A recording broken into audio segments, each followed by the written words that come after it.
ನೇಗಿಲ ಯೋಗಿ ರಾಜ್ಯ ರೈತ ಸಂಘದ ರಾಜ್ಯಾಧ್ಯಕ್ಷರಾದ ರವಿ ಪಾಟೀಲ್ ಅವರಿಂದ ದೀಪಾವಳಿ ಹಬ್ಬದ ಮತ್ತು ಕಿತ್ತೂರು ಉತ್ಸವದ ಹಾರ್ದಿಕ ಶುಭಾಶಯಗಳು. ಎಲ್ಲ ಸಮಸ್ತ ನಾಡಿನ ಜನತೆಗೆ ಶುಭ ಕೋರಿದ್ದಾರೆ. ಇಂತಿ ರವಿ ಪಾಟೀಲ್, ರಾಜ್ಯ ನೇಗಿಲ ಯೋಗಿ ರಾಜ್ಯಾಧ್ಯಕ್ಷರು. ವರದಿಗಾರರು ರುದ್ರಪ್ಪ, ಹುಬ್ಬಳ್ಳಿ. ನಾಡಿನ ಸಮಸ್ತ ಜನತೆಗೆ ದೀಪಾವಳಿ ಹಾಗೂ ಬೆಳಕಿನ ಹಬ್ಬದ ಆರ್ಥಿಕ ಶುಭಾಶಯಗಳನ್ನು ತಿಳಿಸುತ್ತಾ, ಅಕ್ಟೋಬರಲ್ಲಿ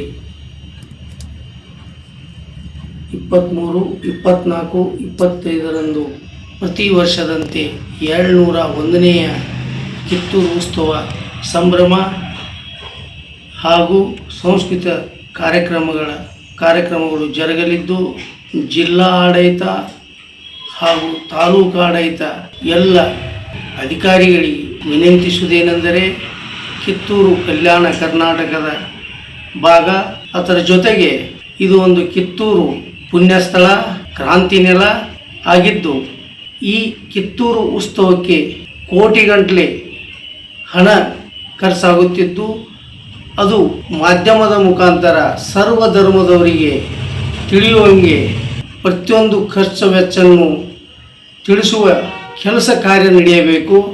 ಅದೇ ರೀತಿ ಕೇಂದ್ರ ಮತ್ತು ರಾಜ್ಯ ಸರ್ಕಾರಗಳು ಕಿತ್ತೂರು ಕಲ್ಯಾಣ ಕರ್ನಾಟಕದ ಜೊತೆಗೆ ಕಿತ್ತೂರು ಒಂದು ಪ್ರವಾಸಿ ಸ್ಥಾನವನ್ನು ಮಾಡಲು ಅಲ್ಲಿ ಸ್ಥಳೀಯ ಜನಪ್ರತಿನಿಧಿಗಳು, ರಾಜ್ಯ ಸರ್ಕಾರಗಳು, ಜಿಲ್ಲಾ ಆಡಳಿತಗಳು ಈ ಬರುವ ಮುಂದಿನ ಉತ್ಸವದೊಳಗೆ ಕ್ರಮ ಕೈಗೊಳ್ಳುವಂಥ ಕೆಲಸ ಆಗಬೇಕೆಂದು ವಿನಂತಿಸುತ್ತೇವೆ.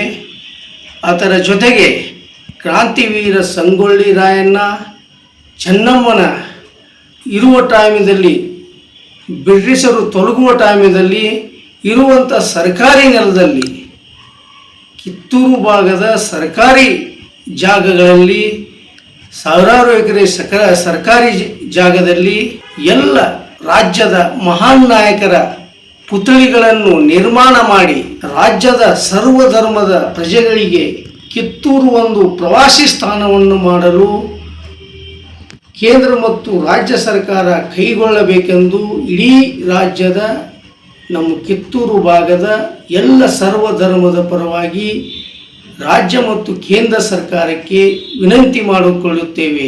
ಉದ್ದೇಶ ಇಷ್ಟೇ, ಈ ಮಹಾನ್ ನಾಯಕರು ದೇಶ ಕಟ್ಟುವಲ್ಲಿ, ದೇಶ ಭದ್ರತೆಗಾಗಿ ಜೀವ ತ್ಯಾಗ ಮಾಡಿದಂಥ ಈ ಮಹಾನ್ ನಾಯಕರು ಇರುವ ಜಾಗವನ್ನು ಉನ್ನತ ಸ್ಥಾನವನ್ನಾಗಿ ಮಾಡಿ ಇಡೀ ಯುವ ಪೀಳಿಗೆಗೆ ಮಾರ್ಗದರ್ಶಕ ಆಗುವಂಥ ಕಾರ್ಯ ಕೈಗೊಳ್ಳಬೇಕೆಂದು ವಿನಂತಿಸುತ್ತೇವೆ. ಮತ್ತೊಮ್ಮೆ ನಾಡಿನ ಸಮಸ್ತ ಜನತೆಗೆ ದೀಪಾವಳಿ ಹಾಗೂ ಕಿತ್ತೂರು ಉತ್ಸವದ ಆರ್ಥಿಕ ಶುಭಾಶಯಗಳನ್ನು ತಿಳಿಸುತ್ತಾ, ನೇಗಿಲ ಯೋಗಿ ರಾಜ್ಯ ರೈತ ಸಂಘ ರಾಜ್ಯಾಧ್ಯಕ್ಷ ರವಿ ಪಾಟೀಲ್.